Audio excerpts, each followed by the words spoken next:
Hello, everyone, and welcome to this week's episode of the Homebody Podcast. I'm here today with Amelia Hruby, who is, I want to say, like an intimate friend of the podcast. It's actually how we met is by swapping on each other's podcasts. You now produce this show, and we're like internet besties, and which is just so lovely. And we're here today to talk about a lot of different things, not the least of which is sort of the relationship between like projects and manifestation, reframing some ways we think about productivity, sort of an ecology of productivity is kind of how I've been thinking about it lately, and a lovely creation that we are collaborating on called Living Systems. And we're going to introduce people to that. Do you mind introducing yourself to listeners who may or may not know you? And then we can kind of invite them to this virtual coffee co-work with us. Yeah. Of course. Welcome, Homebody listeners. I'm Amelia Hruby. As Mary Grace said, I am an intimate friend of the podcast, listening to all of it, editing, and spending time with all of these episodes. So I am a writer, an educator, and a feminist, certainly. And currently I spend most of my time running my business, Softer Sounds, which is a podcast studio, as you might have guessed. And, you know, over the past few years, as I kind of worked up to launching this company and supporting so many other amazing podcasters, I feel like I have spent so much time in the minutia of how I spend my days and trying to figure out how to fill my time with all the things I love without just like burning myself out and ending up in bed watching reality TV and eating ice cream for weeks at a time. Not that there's anything wrong with that. I just did that like 2 days ago, but I think I'm really excited to be here today and for us, as Mary Grace said, just to kind of have this cool coffee chat, co-work, like pull up your tea, your coffee, your water, and join us for a chat about all things just like trying to get closer to and live out our purpose in life, which these days requires an aptitude for productivity, I feel like, even if that word gives me the ick most of the time. For sure. And I feel like folks who are in some capacity responsible for their own work, whether that's as a business or as an artist or as a freelancer where you put out things for clients or, you know, even in our personal lives. But I feel like when you have sort of some sort of business exchange or financial dependability around it, it ups the stakes, and we sort of have to confront a lot of our personal patterns and our beliefs and our anxieties, and just on a whole different level, which in my life has been just also a huge contributor to just my growth as like a person. So I feel like the same is true for you. So I'm kind of excited to like dig into like, what does that actually mean though? Like tasks. Yeah. Let's get into it. Let's get into it. Do you want to start the conversation, or would you like me to guide us into jumping in? I feel like you're co-hosting, so yeah, we're doing it together. Yeah, I can guide us in. So I think, as you mentioned at the top, this year we are launching a year-long course really called Living Systems. And it comes out of both of our work as creative people, as artists, as spiritual people, and as small business owners who spend our days trying to do what we love and also make a living from that, which, as you just alluded to, is a pretty fraught endeavor, living in late capitalism.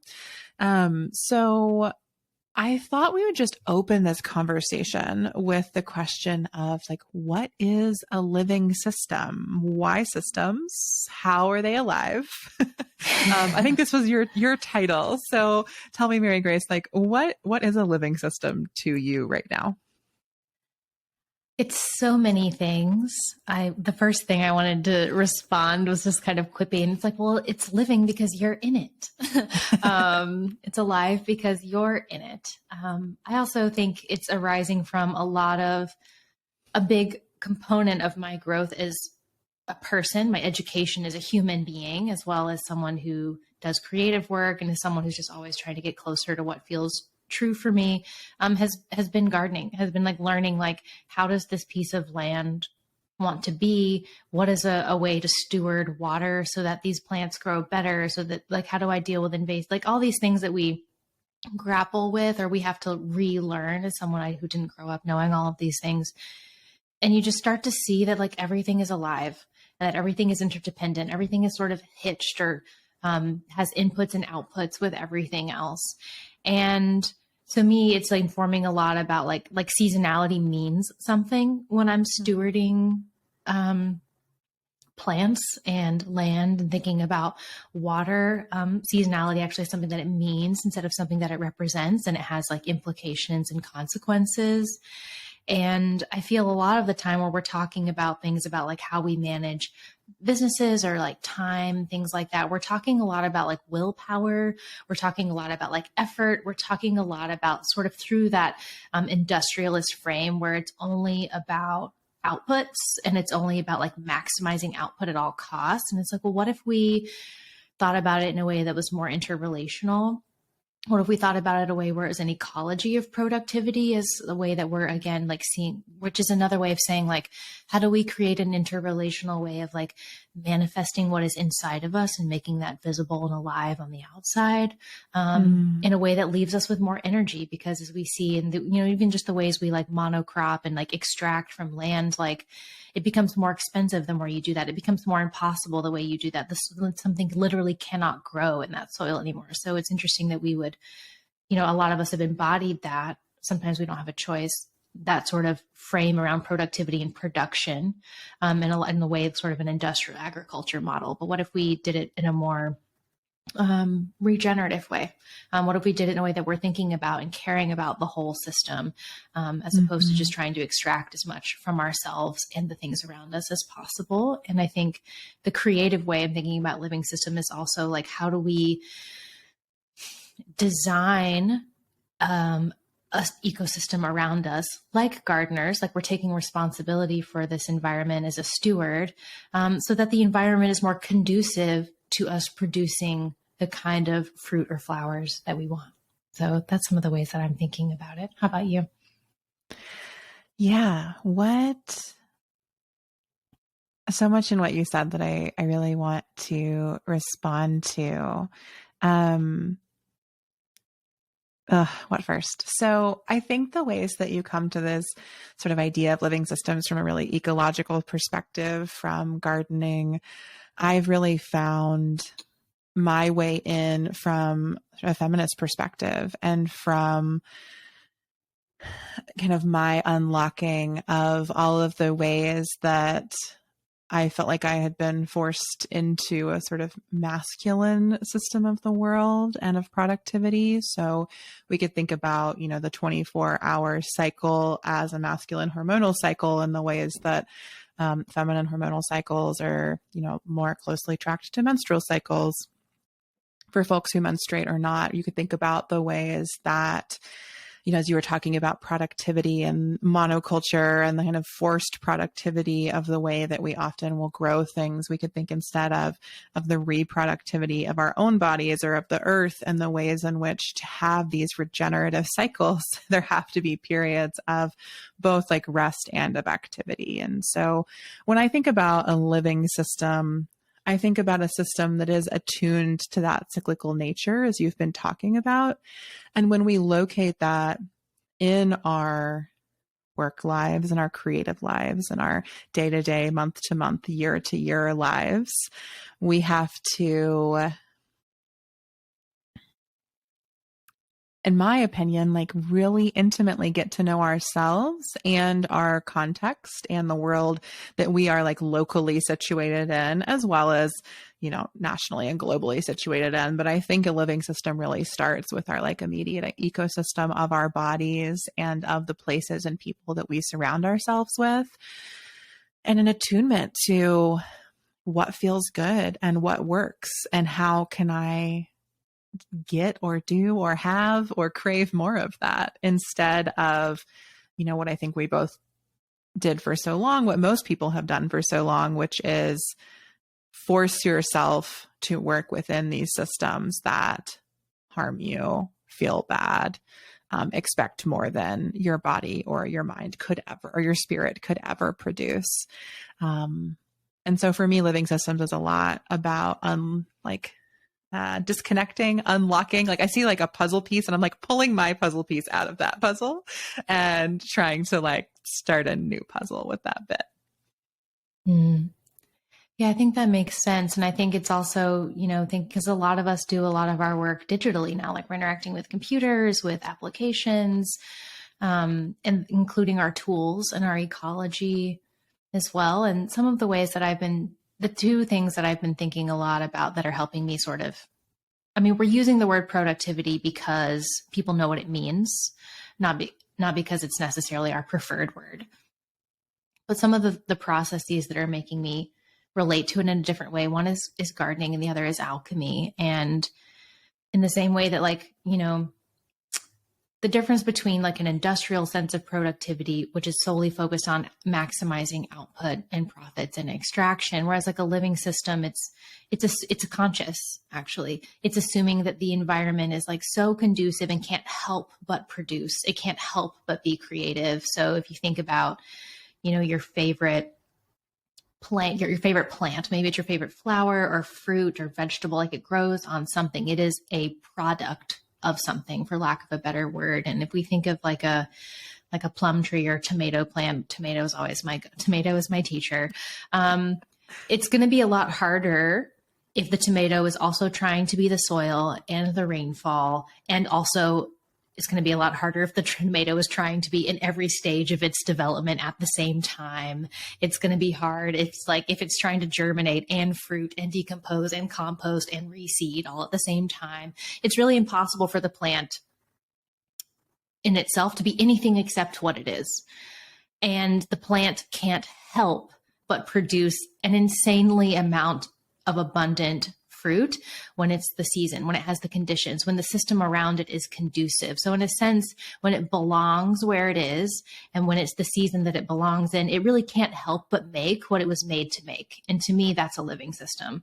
It's really reframing our idea of productivity around life, as opposed to extraction, in the way that we produce fruit and flower. Our life is made to produce something, however we want to think about that, whether it's framing it with destiny or just something that's a little bit less macro. But I think it can become a path for us to, again, belong to ourselves again and belong where we are, and to put us in the creative driver's seat of crafting an environment around us, crafting tools and habits and rhythms and seasons around us and within us, so that we're able to, we can't help but produce what we're here to make. Someone who's pregnant isn't like, today I will make a heart, tomorrow I will produce an ear, today, it's in an environment that can't help but grow a baby. And it's like, that's sort of the living, it can't help but make life. Like, this is happening. It's not like, now I will go into labor and now the thing that was within me is without me and I have manifested a life. Like, no, it's just happening. And so to me, I'm really interested in ways of working, especially now that we're working in such a digital sense. Like, how do we make the ways that we manifest things, we produce things, we get things done, plug into the fact that that's true. That's just how this planet works and how this life works. Yeah. What a beautiful premise underneath all of that, that just, of that life will prevail, and that we, when I plug everything you just said into this course that we're offering into living systems, it just feels like the seed at the center of it all is just that we are all creative people with brilliant purposes in our lives and the world. And there's so much work out there, in my opinion, of self-help work, personal development work about finding your purpose and figuring out your mission, and what's the one thing you're meant to do, or what can you do right now? But I don't think there's a lot of work around, or a lot of, courses, books, whatever. I found much less around how can you create the context in which that purpose will rise to the surface almost no matter what. I mean, life can happen. Things get in the way. Your tomato plant can be in the best garden ever, and then the aphids arrive or like your bugs come Totally. and you're like, shit, this is like, we were so ready to grow and then something has happened to us. But I think that what I see us doing with living systems is really trying to create these like ecologies, these ecological contexts in which, our purpose is going to come forth. Ourselves, our like best selves, whether, I think we have many best selves, but they're going to come forth. They're going to like emerge because we've enriched that soil so intentionally. We've fertilized ourselves, we've watered ourselves. And so we are going to grow. And I think that the beauty of that is it also takes so much pressure off us as an individual, right? Because I don't know about you, but every time I tried to like sit down and like figure out my purpose with, an ebook, it never worked. So it's like, I don't, what? But in my journey over the past few years, as I, unplugged from academia where I was for a long time, as I unplugged from like some employment situations that were less than ideal for me, as I unplugged from a lot of bad relationships and started to really create a context in which I have a lot of I have a lot of flexibility over my day-to-day life. I have a lot of freedom to like do what I want when, and all these beautiful things emerged. My business emerged. Before that, my book emerged, this course emerged. Like it all came from not me trying to figure out my purpose, but instead me like tilling that soil of my daily life and the systems I put in place to support myself. So I feel like that leads us into kind of the next question that we'd prepared, which was, how do systems help us honor our energy and, do all the things that we want to do in our lives? Tell me, I know we both kind of prepared a story for this, but like, what's your story of kind of how systems help you serve yourself and honor your energy? I feel like I want to like pick up where you left off into this question is, the way that it feels very American, but that could just be because I'm an American, at least nationally, if not at least if not in other ways. And where we are so individualistic, we think of ourselves the whole, centering the like, I think, therefore I am, right? Because I have a mind. Therefore I exist and it belongs just to me. And I think we lose so much when we forget our interrelationality, not only with the more than human world that's all around us, but with one another. And so even the way that we've structured the course is around connection and around like being with one another. There are things that we can accomplish only with one another. There are things that can transform only with one another. And for me anyways, when I feel that friction of like, oh, but I don't have time to do this thing that's really meaningful for me or that would change my life. Like that's a friction, but it's also giving me information like, oh, I've built a system in which I can't do the things that I need to change. Like that's a red flag for me, or it's starting to be something that I've learned to listen to with a lot of grace. And I think so I think just remembering that we exist within a system, which a lot of times we're talking about in a negative way where we're like, we exist in late stage capitalism or we exist in, an extractive system, but we also live within a lot of really beautiful systems but because we are mostly attuned to looking at things that are made out of metal, we've sort of forgotten that we're in. But that being said, I think a really simple way to describe how systems help us honor our energy is that we can notice, they help us remember who we are and what we desire to produce, like what fruit we desire to produce. And I've made a lot of things. Some of them are businesses, some of them are art projects. And I think something that has been really noticeable for me is like when I was the one making decisions, which you are if you own a small business, like a lot of it comes back to you. It's like, oh, look at how I just reproduced the thing that I don't like. And getting really curious about that. And I'm sure I'm not the only one who experiences that. But something I've done lately is really, what would it look like to program more of this like multi-layered seasonality that we live within? What if each month had a cycle for me? What if each quarter had a cycle for me? What if each quarter had a role within a larger cycle of the year? What if this year had a larger role within thinking about the body or the context of my work or my personhood? And on a micro level, that's looked like something really simple where I have 2 weeks out of the month-ish, I time it based on the moon, where I don't see clients. I don't record things. I don't do external facing things. I don't have to hop on Zoom and have meetings or discovery calls or things like that. It's really invisible time where I can do all the other things. Maybe it's catching up on admin. Maybe it's like processing a lot of stuff that I took in. Maybe it's like doing some of like the client build work, maybe all these things. And something about that for me has been incredibly regenerative. It's felt like restoring my shores, because it's being aware of my own energy enough to know that these sort of outward facing things are really challenging for me. Or I shouldn't say they're challenging. They take a lot of energy from me, even if I enjoy them. And just holding a boundary with that, or creating a system around that to where I don't even have to question it. When someone's like, oh, can you do X, Y, and Z? I'm like, oh, actually, no, that's during the 2 weeks. So I can do it at this time, or we can't do it.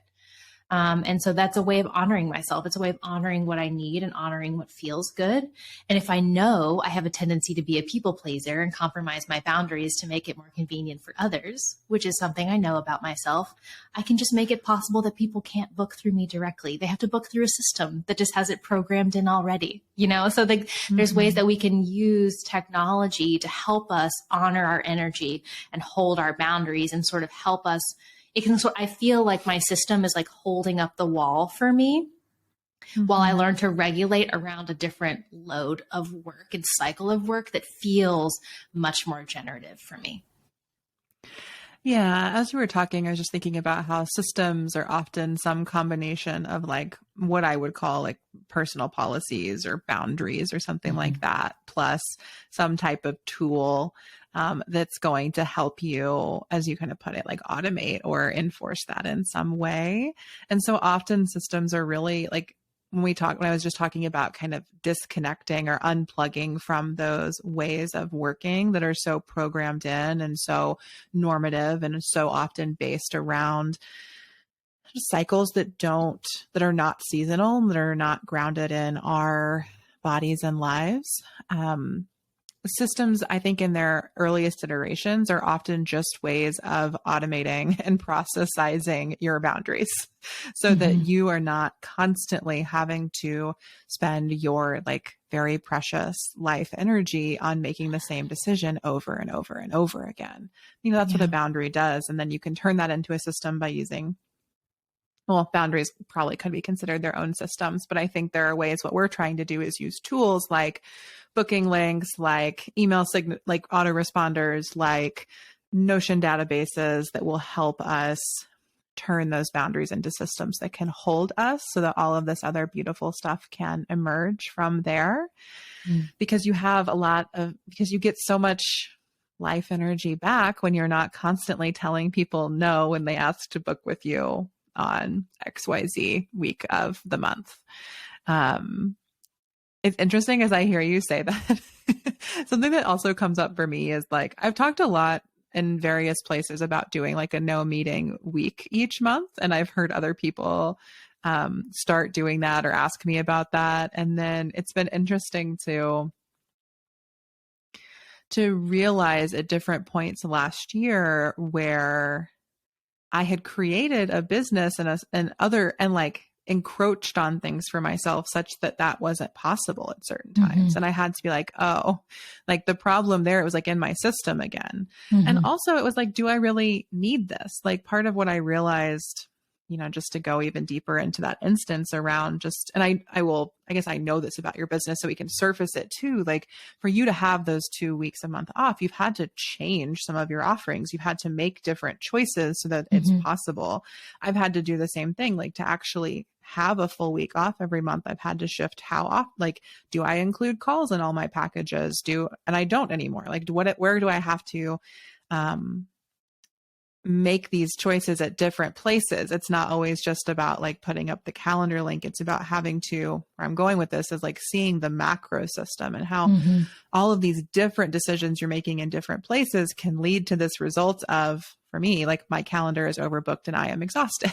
Mm-hmm. So I noticed that the week before my no meeting week, I would have twice as many meetings as usual because I was just saying yes to everyone and slotting them in at a different time. And I had to back up and be like, okay, why are there so many meetings at all? And how do I shift this? So something I've done this year in the spirit of fewer meetings is I've taken all of my booking link off my website. It used to live on every page and be everywhere. And now it's only available by contacting me and asking to create a call, which has already reduced my call frequency, which is helping with, reclaiming my time, or just like having more time freedom in general, which is really important for my productivity, I guess, in general. But I'm wondering, what are different, maybe we can just kind of, we'll see how our brains do, just try to like take this off this I prompt on the spot. But, a lot of people who might be tuning in, like it may not be meetings that are their thing. They may work a job they don't have control over, not everybody is in a position to kind of block off time the way that we have. But what are other ways that systems have helped you honor your energy in your life or in your clients' lives, that we both have seen these sorts of living systems support more life for ourselves and the people that we care about and work with? I think one of my favorite questions that I've been asking now around, like when I'm doing like custom builds for people, is like, okay, what is something that you really love that's happening right now? And what's something that you really hate? Like earlier you were talking about, and then the aphids come and you're like, yeah, but the aphids are also part of the system. So what does it mean that there's aphids here? What does that tell us? What's not here that this is happening? Or what, like it gives us information. And that's something that I think thinking ecologically has taught me a lot. It's like, just because something's here, yeah, it may not be what we want to happen, but it tells us a lot about what we need. And so I think, what are those areas of friction? It's like, maybe you can't have a life where you don't have meetings, but there's a lot of companies now that are actually noticing a lot of happier employees and less turnover and more productivity from like just having Fridays where there's no meetings, or working shorter hours, or, what are things that you can ask for? What are ways you can honor yourself within the context? It's like, I feel a lot of friction and like, what are those things? For me, it was like having, you starting to use Notion as like to manage like projects and tasks and all sorts of things, so that I didn't feel like I was having to try to remember things all the time. And so I think a lot of an answer to your question too is also like self-awareness. Like, what's the thing that's causing you a tremendous amount of anxiety and friction? Is it that you have to spend 30 minutes looking for something every time you need it and you never know where it is or where you are? Is it that like these people keep emailing you instead of putting it in the task manager? Is it that so-and-so never gets back to you? Or is it that we don't know who's responsible for what? Like, all these things accumulate friction, and they don't actually have anything to do with our job. So we could actually like eliminate, and in so many, 99% of the cases, like they're completely solvable, and they're all really small things, but they start to build up over time. And so I think, I think some of those, like, where can we like flex a little bit of like ingenuity and creativity? Because not only will the company you work for benefit from people being more, quote, productive, but they also benefit from you feeling better and being more creative. And there's so much work and studying happening around that right now to back it up. And I think what happens when we start to reduce that friction or that constant, like, oh my gosh, this person emailed me. And yes, no, we're spending all that energy being like, no, we're juggling meetings where we can't have a deep thought. Like, we're in reactive mode. We're not in creative mode. And that's like not where we get anything really meaningful done, really, in my opinion. So we have to be reactive at times, but I think at best it's like less than 5% of the time. So how do we create a system that allows for more of that, the creative driver's seat, I think, and regardless of what your role is, whether you're running a business or you're running your role, like Yeah, I think that last piece is really important around, I think part of what we do with living systems, why they're so important to both of us, is because they help us take our power back by just reducing how often we are in reactivity and purely reactive to other people's asks, other, things that are going on. My systems help me stay out of my inbox more, which is really important because the more time I spend replying to emails, like I'm just in other people's like needs and questions and things. And so the other thing I was thinking as you were talking is I keep trying to come up with the formula for like, what is a system?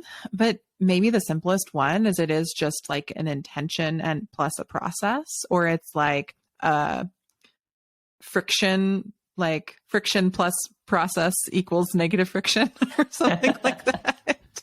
And I think that's a really good point. Like if someone's wondering, like, how might I use systems in my life? Like, just taking stock of those moments of friction, which can be as simple as, for me, they're always just like, I don't like doing this. Like as soon as that shows up, it's like, oh, okay, so I probably need a system.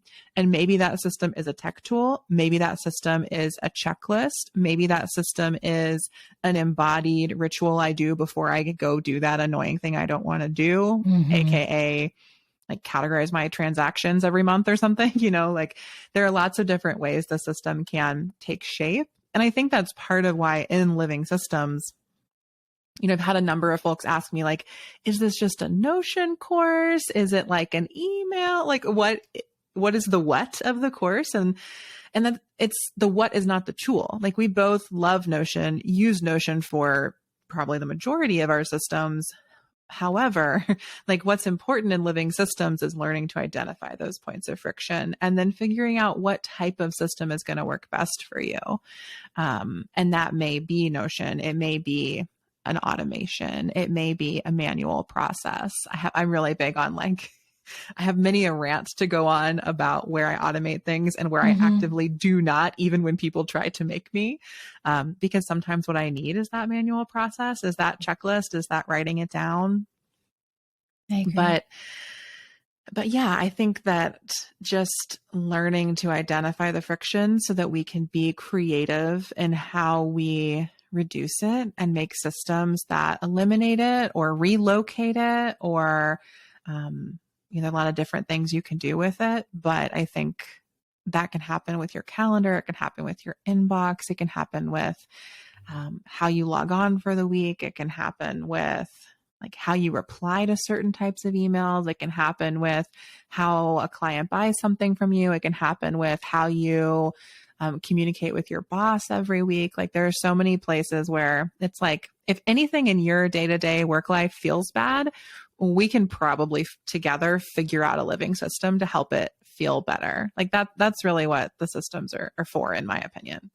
I agree. Yeah. It made me think about, like, to me, obsessing over the tool, like, isn't as interesting of a question because the rate of technology, like everyone's coming out with like a new app, new tool, like that's going to be happening for like ever. And it's sort of, to me, if we think about it, putting it back in sort of non-digital world, it's like, is the important question like whether my garden is, whether the land is in Georgia or Nebraska or Jordan, or like, yeah, those things influence our inputs and like it determines the type of ecology that we're in, but we're still in an ecology. It's still like water is still a thing. Soil is still a thing, which is why I think we've gone really elemental in how we've structured the cohorts, because we're learning sort of the principles of soil are the same. The principles of water are the same, regardless of where you are and what tool you're using.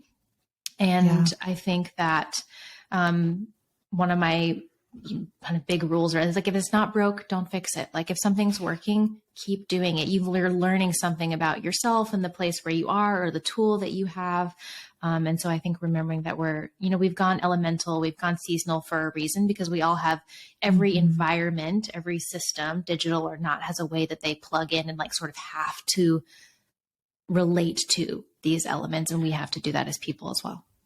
Yeah, definitely. And I think part of what we love about Notion is just that it's incredibly flexible and it really allows you to emphasize what we've been emphasizing here, which is like attuning to yourself and creating things that are for you, which for me had always been a struggle with other tools I'd used, like Asana or Airtable or whatever else. I just felt like I was constantly contorting to the tool instead of really having the flexibility to make the tool serve exactly what I want.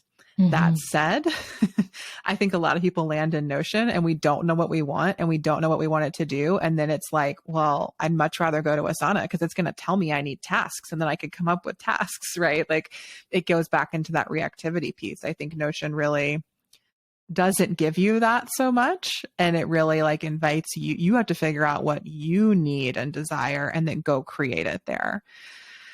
And speaking to those elements, then we've kind of, well, we've, as you said, structured this course around natural elements, but there are also these core elements of productivity and of our work lives that I think we're focusing on in this course. So the first one in the Earth cohort that starts in February 2023 is the project. And I'm wondering if you could kind of unpack for us, like what is a project and why are we starting there?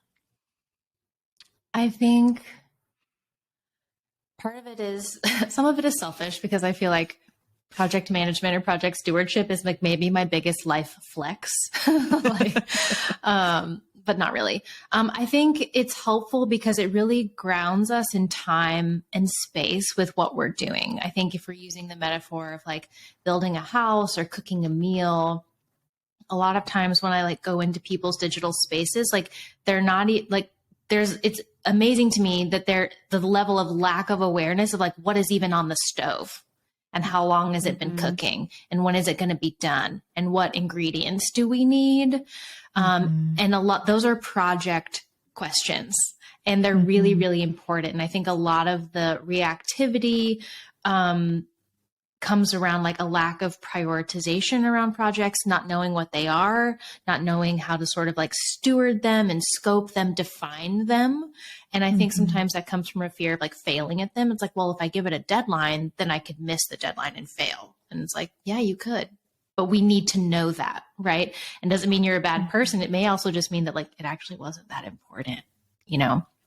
And it makes us sort of confront the boundaries of our time, the boundaries of our energy, which is why we've put it into the earth element. It makes us confront the boundaries of like our priorities, which I think is really important because boundaries are also potential and their limitations. You can't honor anything if it doesn't have an edge to it. There's no flow if there's no edge. There's no productive fire if it doesn't live in a pit, you know, or a cauldron. Like if it's not being useful in a useful container, in a useful vessel, no magical cooking is going to happen. And so I think projects are sort of like the first thing that I think getting really clear on how these are managed, what they are, what your process is, like that really starts to bring so much shape to anything that starts to feel like scattered or confused or just isn't rowing the boat in the direction that you want.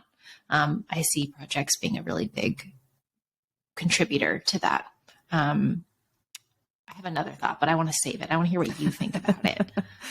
Yeah, I think that projects, I love your metaphor of cooking or of the stove. And I just saw Marie Poulin, who's like for folks listening, Notion mastery person. I think mistress is a great word. I like mistress, yeah, but it kind of means something else, as we know. That's true, but it also could mean what we want and what we mean. Yeah, I think of her as like a queen of Notion YouTube and learning.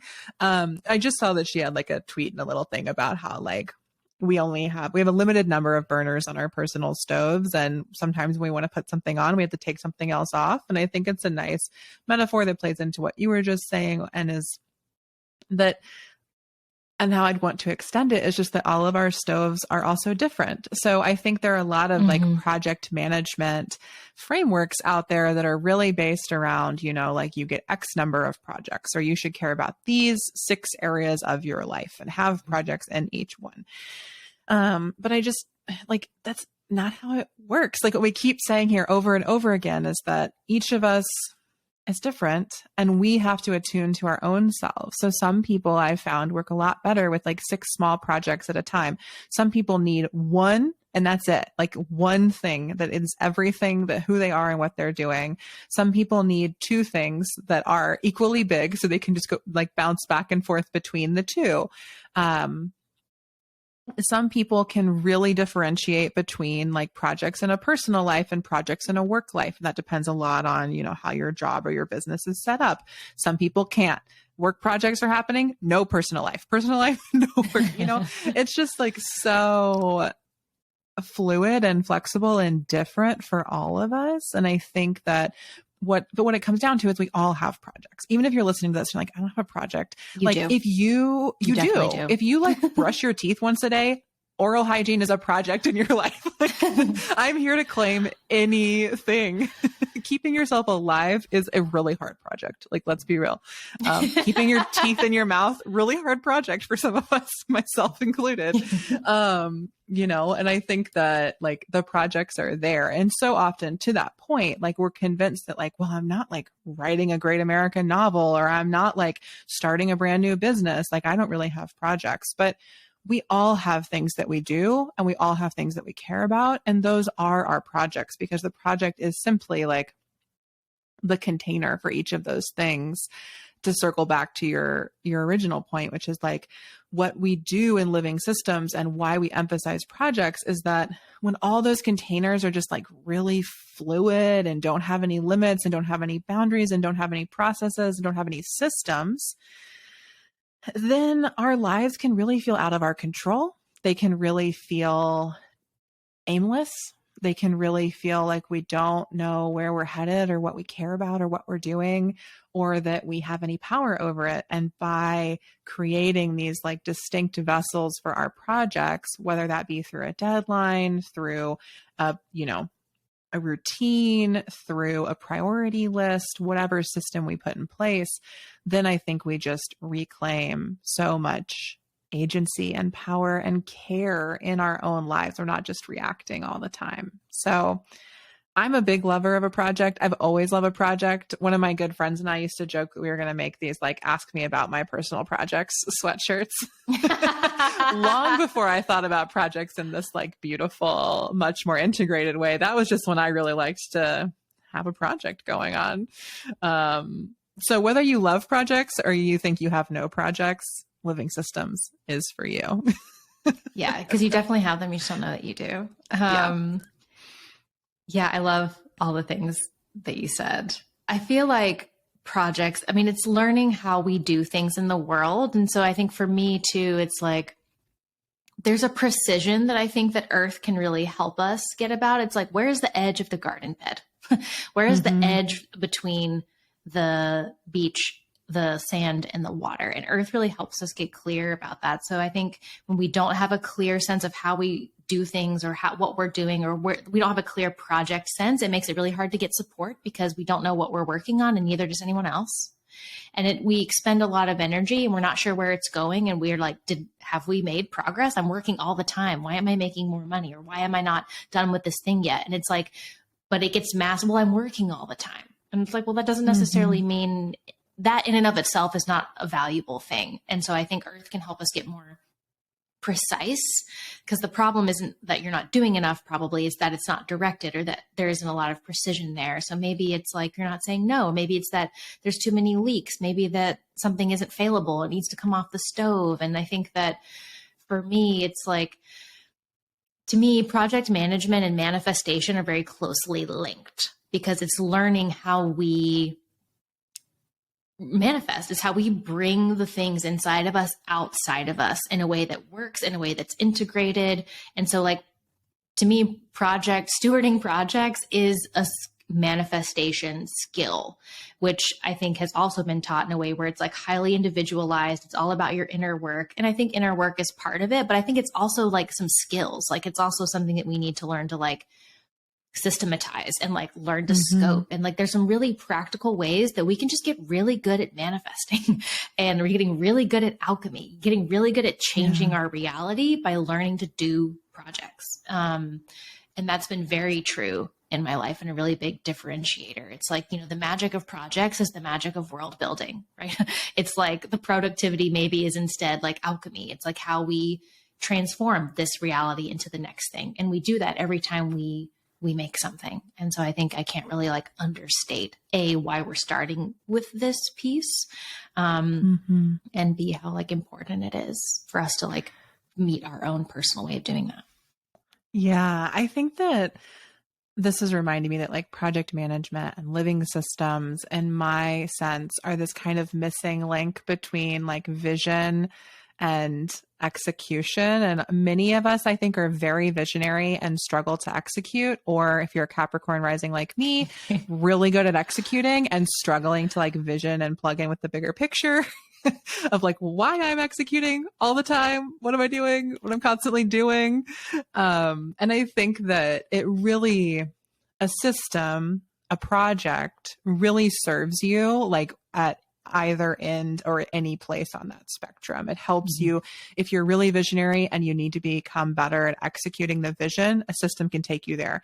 If you're really great at executing and getting shit done, then a system can help you plug back into that more visionary piece. And so again, it's why, you know, as a business owner, I always say like making something that's for everyone is set to fail. Like it's not a good idea, but I do feel like this is in a certain sense, like it's so flexible. Living systems are so flexible that really, if you desire to plug into your purpose and find ways to manifest it, then this course, I think, is a way to do that. It's a vessel for learning more of those skills that you were just talking about, that manifestation isn't simply, you know, I think it often gets taught as like, well, as just the visualizing process of like manifestation is just learning to name what you want to come to life. And I just think that's false. Like, It's of not course, true. like it's not just learning to ask the universe for the specific thing you want. Like the people who are the most powerful alchemists, the most powerful manifestors are the ones who learn to get really clear about what they want and then understand the ways that they have to collaborate with their context to bring that to life. And that's what systems do. They give us those like collaborative actions. And it's not just systems, it's a living system because that requires constant attunement. Like, you know, I create tons of systems and I'm adapting them constantly because I'm changing constantly. Yeah.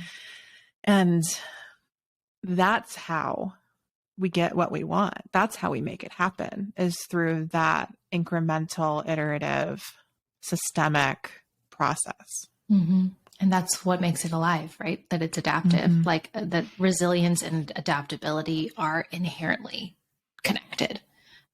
So it's not here to put you in a box. It's here to give you a structure so that you can adapt in a resilient way. Exactly. And like, it's why we don't have a 6-point checklist for how you're going to like, how the system will teach you is going to get you everything you want. We don't. Like, we can tell you there are these 4 natural elements. We can tell you there are like projects, tasks, a few other different vessels that we pour our work into. But from there, it's about the creative process, the active process, the alive process. And I don't know about you, Mary Grace, but I'm just hoping that this course really calls in people who are ready to do the work on those levels, like people who are really ready to be active and alive and create beautiful, gorgeous things that I never would have dreamt up. Like, I want artists, I want business owners, I want writers, I want dancers, I want people who just are really good at managing a household or want to get way better in the domestic sphere. I want people who like are like alive to join us in living systems. Like whatever your life is, you can bring it to this vessel of a course and we can help you activate it even more. I can't come up with quite the right, I guess, alchemize what you're meant to do next. Yeah. Because it's not about being precise in like this Virgo sense. It's about being precise about who you are.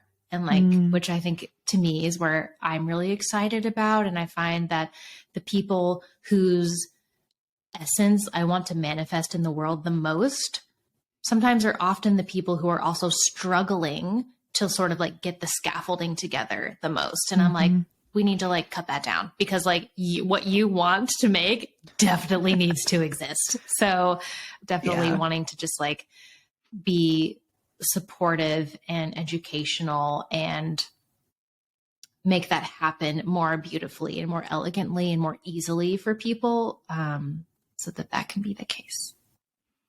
Oh, I love that. Yeah. Not all of us are Capricorn risings who just scaffold unintentionally all the time. That's true. That's me. Not all of us, unfortunately, have that gift / curse. But no, I agree with you. Just so many beautiful people in my life. And I am sure listening to this who have things in them and us that the world really needs. Mm-hmm. And so much gets in our way of actually bringing them to life. And so living systems just ease that path. Like it doesn't have to be all struggle. It doesn't have to be so hard. It doesn't have to feel like an impossible feat. It can be much easier because it can be systematized. It can be a process. It can be attuned to you and who you are. And I will cut myself off there because I've already gushed enough about everything that we're doing and who we want to join us. So let's give folks the specifics. So if you're listening and you're like, all right, 50 minutes in or however many minutes it is from your recording, like I'm sold. What am I buying? How do I join you? Mary Grace, why don't you tell us a little bit about like the Earth cohort and this course that's opening in February? Well, each cohort, while some of the subject matter will be differently, we're hoping by the end of all 4 that you have a very like kind of robust 3-dimensional situation. We've scaffolded it in such a way that we're implementing in blocks and in ways that make sense and stack with each other. So we're starting with this earth element because earth is really like foundational to holding. We have to have a container to put all of our things in. And so I think for this season, we're really focused on like the structures, the limits, the boundaries, the projects, and what it looks like to steward those things and get those really in order so that we have something to work with and so that you experience a lot more like clarity, a lot more resilience and strength in defining like what is enough work, what even work am I doing, like what is even going on, and really getting into the meat of like that manifesting energy. Like how do we bring something earth side that's inside of us, and what are the skills, what are the tools, what are the templates, what's the support that I'm going to need in order, the priorities that I'm going to need in order to like make that happen. You learn to clarify and scope projects so that things are less overwhelming, that there's more flow. Learn to create priorities for each, thinking seasonally and how you're going through your weeks, your months, your quarters, your years. And also just talking like how to, again, honor your energy. What needs to happen for that to be more successful? How do we get okay with making things failable so that we can create the things that we want to instead of the things that we feel like we have to? Those are some of the things that we're really bringing to this. I feel like you'll say it in a much more organized way. That makes more sense. No, I think that's definitely correct. I think our goal is to help people kind of week by week, just looking at the Earth cohort. Our intention is to kind of begin with identifying like the zones of your life. What are the different gardens that you're tending to right now? How do they all fit into the garden of your life as a whole? Where are you giving more or less focus during this particular season that we'll be exploring that together? That'll be kind of our week 1 topic.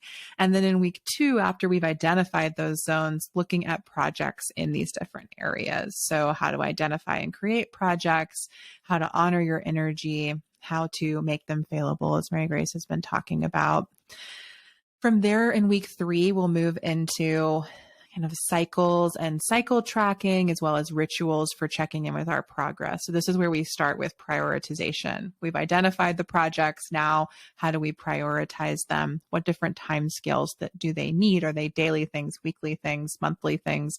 How often do we need to check in? How much rest time do we need to build in? All of these different sorts of questions.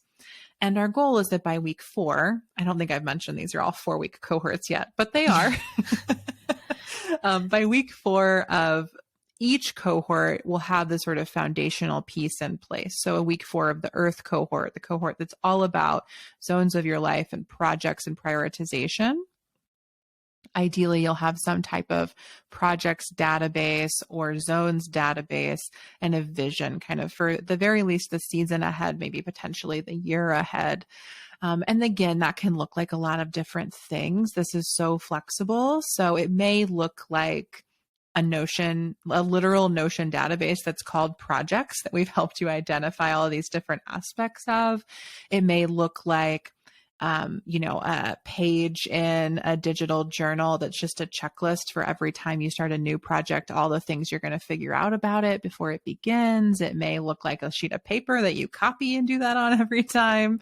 It may look like a beautiful vision board of all the different areas of your life organized by like how much space you want them to take up this year. There are lots of different ways that those pieces can take place, but that's kind of our week by week overview of the Earth cohort. Any other thoughts on Earth, Mary Grace? Yeah, I think, bringing in bounds and boundaries. What are the things that you wish you could hold that you can't? How do you need the system to support you more?